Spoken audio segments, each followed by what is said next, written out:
La note audio choc de Manon Tanti diffusée par le rappeur Booba, Jazz humilié par DJ Snake ou encore des vacanciers arnaqués par une agence soutenue par des influenceurs. Bienvenue dans l'actu de l'influ. Vous le savez, l'actu de l'influ, c'est un tout nouveau format pour moi et pour vous.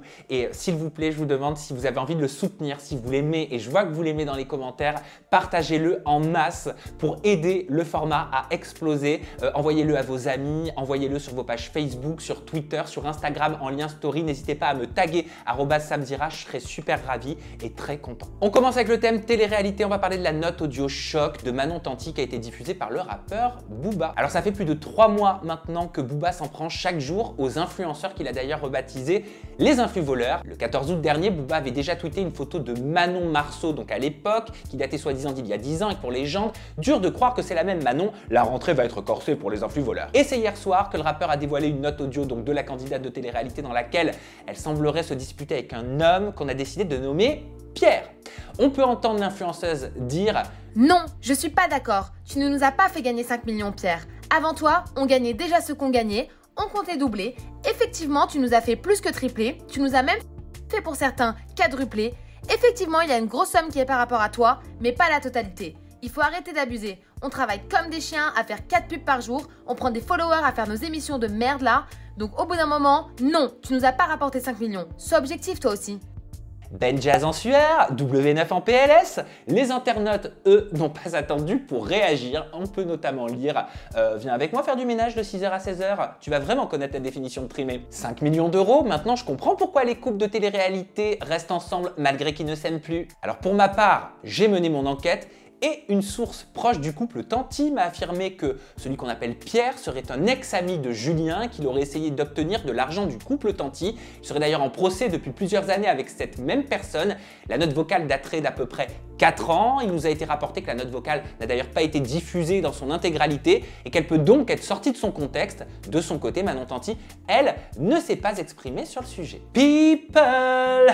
DJ Snake se met au jazz. L'influenceuse a-t-elle été publiquement humiliée par le célèbre DJ? Vous allez voir, elle persiste et elle signe. Alors quel est le lien entre la star de télé-réalité Jazz Correa et le dieu des DJ français qui cartonnent à l'international? Je comprends que vous puissiez vous poser la question, je me la suis posée aussi, je vous explique tout. Alors c'est dans l'épisode 6 de la JLC Family que Jazz, en pleurs, nous offre une séquence d'anthologie en bas de l'immeuble des bureaux de Snapchat à Los Angeles, suppliant en anglais, s'il vous plaît, le vigile de Snap de la laisser entrer. Rappelez-vous, ça fait un long moment maintenant que Jazz a perdu son compte Snap, qui était pour elle une source de revenus tout de même confortable, dirons-nous. On peut donc comprendre ou déplorer ses larmes. Enfin bref, à la surprise générale, Jazz a raconté que DJ Snake l'avait aidé à certifier son ancien compte Snapchat. DJ Snake made it for me here. Suite à cette annonce, je m'en crache dessus. Les réseaux sociaux s'enflamment. On peut lire par exemple sur Twitter, Jazz, vraiment elle est trop drôle, putain. Jusqu'à elle s'invente une amitié avec DJ Snake. Purée, c'est une malade. De son côté, le DJ au milliard d'écoutes sur Spotify a réagi en postant le message suivant. J'ai créé le snap de qui moi? Suivi de qui est Jazz?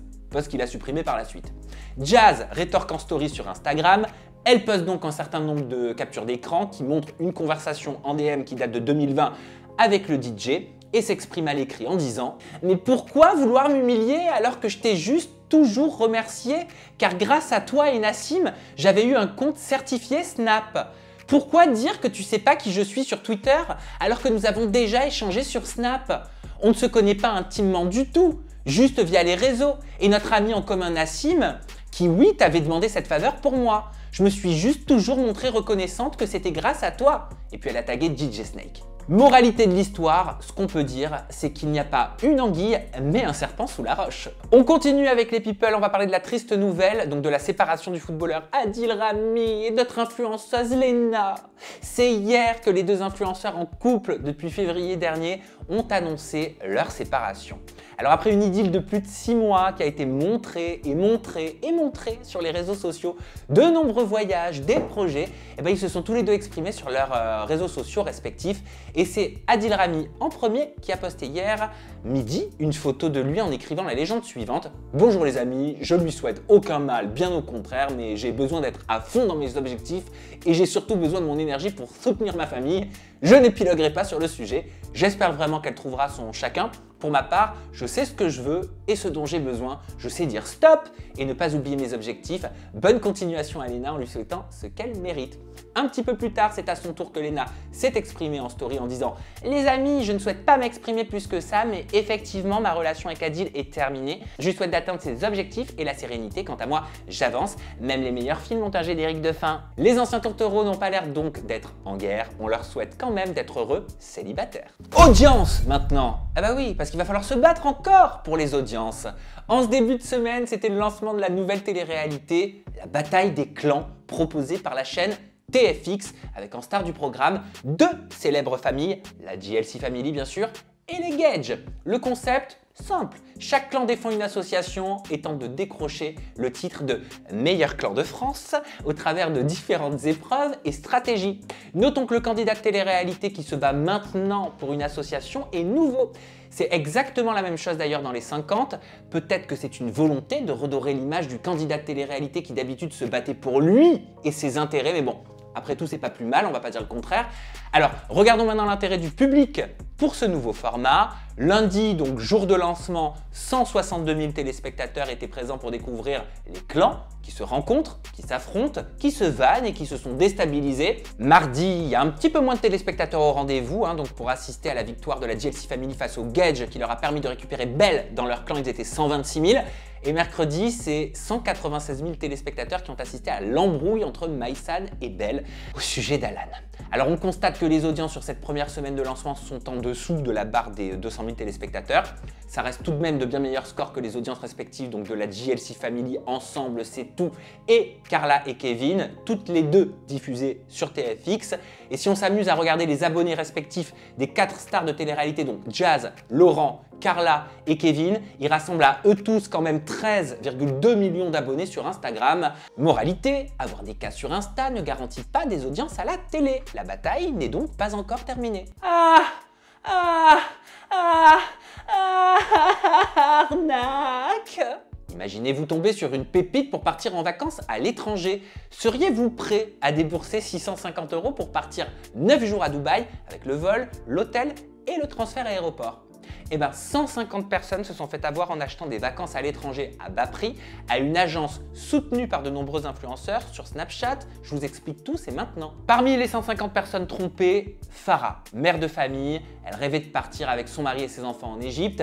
Elle débourse donc 4 500 € pour partir 10 jours dans un hôtel 5 étoiles avec son mari et ses 3 enfants. Je précise que la réservation a été faite via les réseaux sociaux de l'agence en question. Les problèmes commencent pour la famille de Farah avant le vol, puisque ce dernier est déjà retardé de 2 jours. Une fois arrivé en Égypte, la famille est transférée dans un hôtel qui n'est pas celui qui avait été validé initialement. Et c'est le drame quand l'hôtel demande à toute la famille de quitter les lieux seulement 4 jours après leur arrivée. C'est ballot quand même. Il avait des bons avis, il avait des influenceurs. Je me suis pas douté un seul instant qu'il y avait une arnaque en dessous de tout ça. On peut que la comprendre. Le voyage qui devait être un merveilleux souvenir se transforme donc, vous l'avez compris, en cauchemar. Au final, cette famille dit avoir déboursé 8 600 € au total. L'avocat de la famille assure que le voyagiste refuse de rembourser l'intégralité du séjour et les frais complémentaires engendrés. La famille a donc porté plainte ce mardi au commissariat de police et on apprend avec Le Parisien qu'entre le 21 et le 30 août 2022, le consul honoraire de France recense sur cette si courte période déjà 42 victimes, dont des clients qui sont, au moment où je vous parle, encore bloqué à l'étranger. Le suspect, quant à lui, serait incarcéré le temps de l'enquête et ce qui est très dérangeant, c'est que cette pseudo-agence qui vendait donc des voyages à bas prix sur Snap et Instagram était soutenue par de nombreux influenceurs que vous connaissez tous et qu'elle comptait de nombreux avis positifs. Le hic, on y vient, les commentaires positifs ont été postés avant la création de l'agence de voyage qui date de février 2022 selon La Dépêche. Je vous rappelle que tout vendeur a l'obligation d'afficher des informations qu'on appelle mention légale. Pourtant, aucune information officielle n'apparaît sur le profil de cette agence. Il n'y avait par exemple pas de numéro de siret inscrit. Le numéro de siret, il aurait pu permettre de vérifier dans un premier temps déjà l'existence juridique du vendeur et aussi s'assurer qu'il était bien autorisé à vendre des voyages. Parce que oui, il faut être inscrit au registre des opérateurs de voyage et séjours pour ça. Music, Mr. People, come together. Oui, on parle musique. On va parler du rappeur Timal qui a été condamné pour des actes de cruauté envers son animal domestique. public. Pour tous ceux qui ne le connaissent pas, le rappeur français Timal s'est fait connaître auprès du grand public en février avec le single Filtré en featuring avec le rappeur Gazo. Il a publié sur Snapchat une vidéo en train de violenter son chien à coups de pied au niveau de la tête avec l'inscription « Connard va ». En voyant l'ampleur des indignations des internautes sur les réseaux sociaux, Timal a supprimé la vidéo tout de suite. Il a tenté de se justifier, publiant une autre photo de son chien portant une muselière en écrivant « Ça va, je l'aime le boss, c'est l'éduc », donc c'est l'éducation, avec un emoji mort de rire, c'est très drôle, ce qui n'a fait donc que renforcer la colère des internautes. Timal a été placé en garde à vue le mercredi 31 août à Noisy pour acte de cruauté envers un animal domestique. Ça, c'est le parquet de Meaux qui l'a indiqué à l'AFP. Alors, ces deux animaux lui ont été retirés par une association de protection animale. Plusieurs associations, dont la SPA et la Fondation 30 millions d'amis, ont annoncé dans la journée saisir la justice. Plus tard, l'association 30 millions d'amis a posté sur Twitter que suite à la plainte de la Fondation 30 millions d'amis, le rappeur Timal est reconnu coupable de sévices graves et actes de cruauté envers un animal. Il est condamné à une interdiction de détenir des animaux pendant 5 ans et 6 000 € d'amende. Ces chiens ne lui seront pas restitués. À la suite de toute cette affaire, Booba, quant à lui, a souhaité adresser un message au rappeur Timal en disant « J'espère que tu regrettes ton geste qui est inacceptable mais pas impardonnable. Ils se réjouiront de tes erreurs, je me réjouirai si tu les répares. T'as merdé sur ce coup mais tu leur prouveras que tu n'es pas mauvais. Je suis dégoûté de toute cette histoire mais ça va aller petit frère. Certains frappent des femmes et ne subissent pas ce tabassage médiatique. Que la force soit avec toi. Un épisode certes regrettable, mais pas insurmontable. On pourrait se demander pourquoi Booba a décidé de prendre la parole. Est-ce que c'est un sujet qui lui tient à cœur ou peut-être tout simplement parce qu'il y a 5 jours, Timal a sorti un nouveau single qui s'appelle Caméléon en featuring avec Booba. Cette affaire, peut-être qu'elle vous en rappelle une autre. Elle ressemble en effet étrangement à celle de Kurt Zouma, le footballeur. Souvenez-vous, le défenseur international français condamné en juin par la justice britannique à 180 heures de travaux d'intérêt général pour avoir maltraité son chat après la diffusion d'une vidéo qui était devenue virale et qui avait provoqué énormément de mécontentement sur les réseaux sociaux. Et depuis cette histoire, Kurt Zouma se fait huer à chaque fois qu'il touche la balle dans un stade. On passe maintenant au thème international. On va parler de la triste découverte d'une candidate de télé-réalité qui a été retrouvée morte dans une maison abandonnée en Californie. Alors elle s'appelait Ashley Tropez, elle avait 24 ans et avait participé à la célèbre émission Beyond Scared Straight aux États-Unis.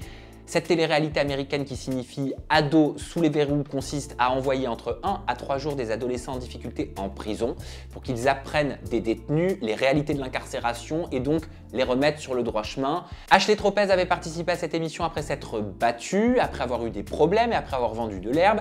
Malheureusement, elle avait confié à sa sortie être toujours la même personne et dit, je cite, « Je suis juste partout, des amis aux maisons de la famille, je me détends ». Et c'est il y a quelques jours que les autorités de San Bernardino, donc c'est une ville en Californie, ont répondu à un signalement indiquant un cadavre à l'intérieur d'une maison abandonnée. Il s'agissait donc du corps d'Ashley Tropez, morte, due à des blessures traumatiques. Une enquête a été ouverte à la suite de cette découverte. Les autorités ont mis en détention un suspect de 24 ans. Le suspect serait une connaissance de la victime et pourrait avoir squatté la même résidence. Affaire à suivre, on vous donnera des nouvelles. Et voilà, cette actu de l'influx est à présent terminée. Si vous souhaitez approfondir les thèmes abordés, vous avez les articles dans la description de cette vidéo. Et j'ai une demande à vous faire, en tout cas qui me ferait super plaisir. Je ne sais pas si vous avez vu, mais j'ai ouvert ma chaîne Twitch. J'ai commencé à faire du live dessus. Je vous l'annonce, je vous le dis là, comme ça tout de suite, face cam. Il y aura grave des surprises, il y aura grave des nouvelles. Il va se passer énormément de choses sur cette chaîne Twitch. J'ai une seule demande. Allez vous abonner à ma chaîne Twitch. De 1, ça me fera plaisir. De 2, vous ne le regretterez pas. À très bientôt. À lundi.